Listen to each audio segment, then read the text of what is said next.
জাতীয় সংসদ নির্বাচনকে সামনে রেখে ঢাকার বিভিন্ন সংসদীয় আসনে বিএনপি ও জোট প্রার্থীরা নির্বাচনী প্রচারণা চালাচ্ছেন। নানা প্রতিশ্রুতিতে ভোট চাইছেন তারা।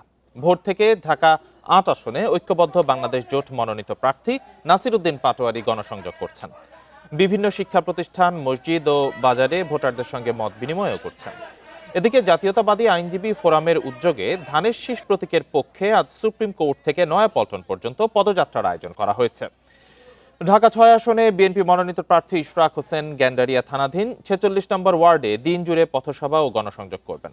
অপরদিকে ঢাকা ১১ আসনে বিএনপি প্রার্থী M A. Kaiyum Badda link road, Wapda road ও তালতলা মার্কেট এলাকায় নির্বাচনী প্রচারণা চালাচ্ছেন।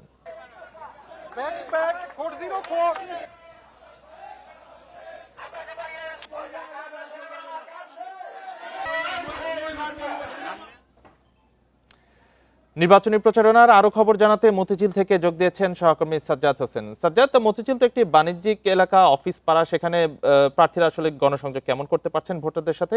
প্রচারণার সার্বিক খবর জানাবেন, আশেপাশের এলাকারও যদি তথ্য থাকে প্রচারণা সেটিও জানাবেন।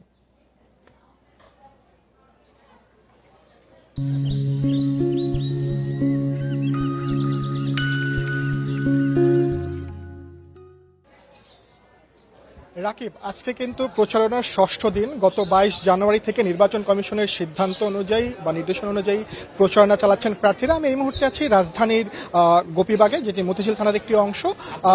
এখানে ঢাকা ৮ আসন থেকে নির্বাচিত প্রার্থী বিএনপি স্থায়ী কমিটির সদস্য মির্জা আব্বাস, তার পক্ষে প্রচারণা চালাচ্ছেন তার সহধর্মিনী আফরোজা আব্বাস।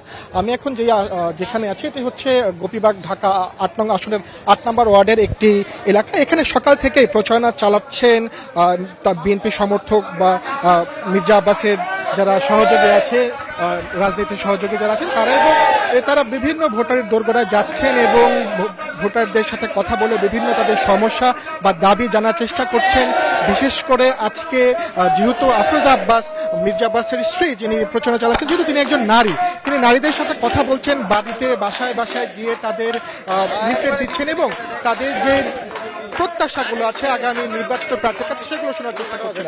আমি আরেকটি বিষয় জানিয়ে রাখি যে ঢাকা ৮ আসন থেকে মনোনীত হয়েছেন বিএনপি প্রার্থী মির্জা আব্বাস ছাড়াও ১১ দলীয় জোট থেকে নাসির উদ্দিন পাটোয়ারি এবং গণ অধিকার পরিষদ থেকে মেঘনা আলম, তারাও কিন্তু আজকে বিভিন্ন জায়গায় প্রচারণা চালাচ্ছেন। আমরা যেমনটি শুনছিলাম খবরে, নাসির উদ্দিন পাটোয়ারি কিছুক্ষণ আগে হাবিবুল্লাহ বাহার কলেজে প্রচারণা চালাতে গিয়ে আক্রমণের শিকার হয়। কিন্তু এখানের পরিবেশ বলে রাখি, যেহেতু আপনি যেমনটি বলছিলেন মতিঝিল একটি ব্যাংক পাড়া বা এখানে বেশিরভাগই অফিস, সেহেতু সেই কথাটি মাথায় রেখে এখন যে প্রচারণা চলছে এটি শুধুই আবাসিক এলাকা যেগুলো আছে ঢাকা ৮ আসনের আওতাধীন, সেই আবাসিক এলাকা, বিশেষ করে বাসা বাড়ি এবং এই এলাকার ক্ষুদ্র মাঝারি ব্যবসায়ী যারা আছেন, দোকানদার বা ব্যবসায়ী, তাদের কাছেই মূলত আজকের প্রচারণাগুলো চালানো হচ্ছে। এবং বন্ধের দিনগুলোতে আমরা দেখেছি, যেমন শুক্রবার শনিবার যখন ব্যাংক বা অফিস, অন্যান্য অফিসগুলো বন্ধ থাকে, তখন সেই যে কমার্শিয়াল এরিয়াগুলোতে আছে বা বাণিজ্যিক এলাকা, সেই এলাকাগুলোতেই প্রচারণা চালানো হয়। আজকে এই আসনে বিএনপি প্রার্থী মির্জা আব্বাস, নাসির উদ্দিন পাটোয়ারি এবং মেঘনা আলম গণ অধিকার পরিষদের,